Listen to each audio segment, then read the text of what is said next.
Sonia qui est avec nous. Bonjour Sonia. Bonjour Brigitte, bonjour Bruno. Bonjour Sonia. Je suis ravie d'être au téléphone avec vous. Mais merci Sonia, on vous écoute, allez-y. Moi en fait, ça fera bientôt 2 mois que je suis toute seule, suite à une rupture, avec un homme qui n'était pas libre. Et en fait, j'ai tendance à avoir ce genre de relation. Et je voudrais savoir si dans l'avenir, je vais enfin rencontrer une personne digne de moi, qui est célibataire, et qui pourra, avec qui je vais pouvoir faire un bout de chemin.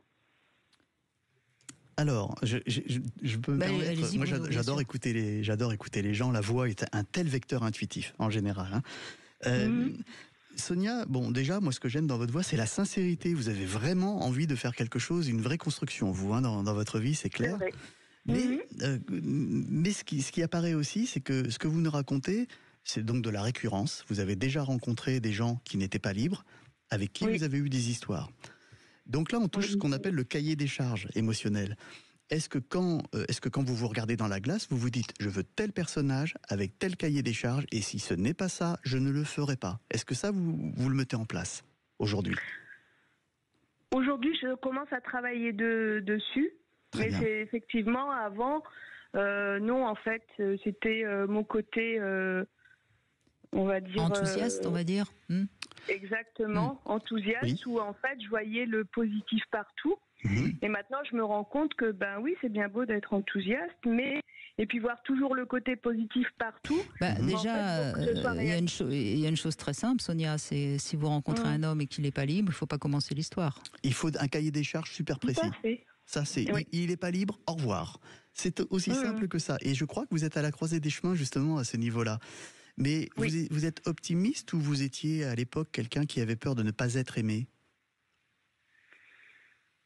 Un peu des deux, parce que je suis d'un naturel très optimiste, parce que je sais que la vie est belle, qu'elle est courte, que demain elle peut basculer, et que si je ne vis pas aujourd'hui, si je ne profite pas aujourd'hui, demain il m'arrive quoi que ce soit, j'ai pas envie en fait d'avoir des regrets.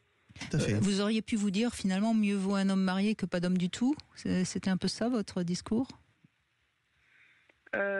Vaut mieux un homme marié qui est à 100% avec moi tant qu'il est avec moi que rien du tout. Oui. Vous savez, l'optimisme... c'est un peu ça, Brigitte, oui. Oui. L'optimisme, c'est souvent... complètement, tout à fait, mais nos optimismes sont souvent c'est souvent une belle machine qui cache nos fragilités, en fait, l'optimisme. C'est merveilleux d'être optimiste, mais derrière l'optimisme, il y a... on va pas m'aimer, alors je vais peut-être accepter une relation que je sais à l'avance qu'elle ne va pas marcher, puisqu'il n'est pas disponible, ce garçon-là. En fait...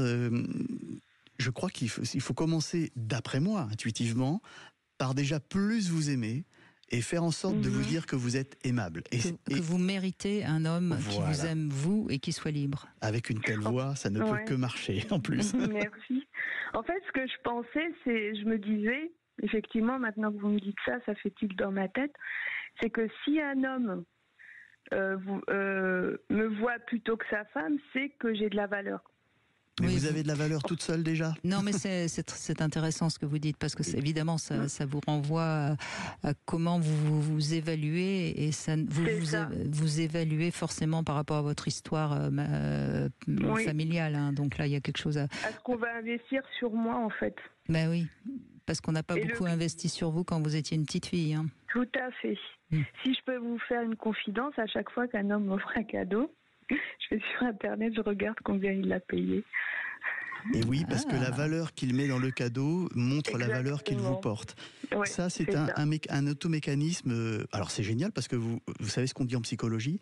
Quand on sait de quoi on souffre, entre guillemets, on est guéri à 50%. Donc déjà, vous êtes guéri à 50%. Exactement. Puis ça, c'est très fréquent chez les hommes mariés. Ils aiment bien faire des cadeaux parce que c'est une manière de se déculpabiliser d'être marié. On en revient à la culpabilité, effectivement. Et vous voyez, Sonia. Bon, et ben moi, ce que je vous conseille, c'est de vous faire de temps en temps un petit cadeau.